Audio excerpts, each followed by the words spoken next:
Hello প্রিয় viewers, আসসালামু আলাইকুম। কেমন আছেন আপনারা?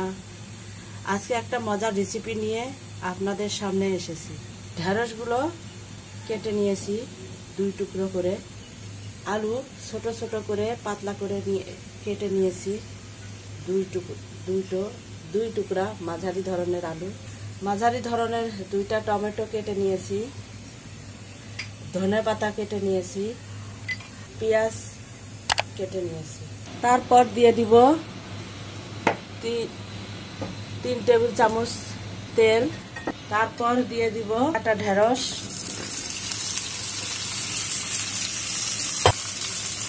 হাফ চা চামচ দিয়ে দিব হলুদ। তারপর দিয়ে দিব 1 চা চামচ লবণ। এটা ভালো করে ভেজে নিব। ঢেঁড়সটা এরকম ভাজা হয়ে গেলে অল্প আছে ভেজে নিলাম, এখন নামিয়ে নিব।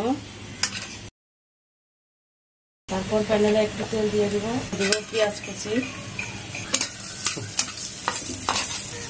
তারপর দিয়ে দিব আদা বাটা, তারপর দিয়ে দিব রসুন বাটা। এখন এখানে অ্যাড করব আলুটা। তেলে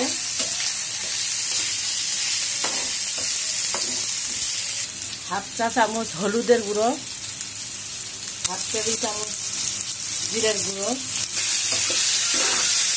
তেল রাখতে হবে, মশলাগুলো অল্প আছে নেড়ে চেড়ে দিব। তারপরে দিয়ে দিব হাফ চা চামচ শুকনো মরিচের গুঁড়ো, প্রয়োজন মতো পানি দিয়ে। আলুটা সিদ্ধ হওয়ার জন্য 5 মিনিট ঢেকে অল্প আঁচে রেখে দেব। 5 মিনিট পরে ফিরে এলাম, আলুটা সিদ্ধ হয়েছে। এখানে দিয়ে দিব টমেটো দিয়ে নেড়ে চেড়ে আবার 2 মিনিট ঢেকে দিব। 2 মিনিট পরে ফিরে এলাম। এই দেখেন আলুটা অনেক সুন্দর সিদ্ধ হয়ে গেছে। এখন এখানে অ্যাড করব ঢেঁড়স ভাজা।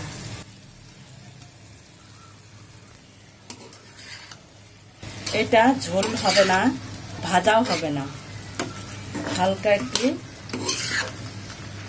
মাখা মাখা।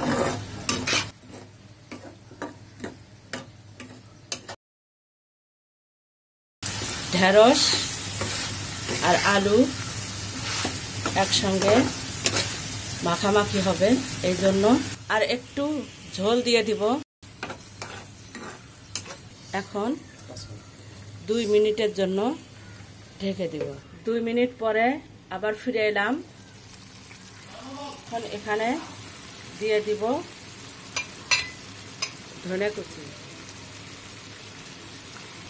কুচিটা দিয়ে দিলাম।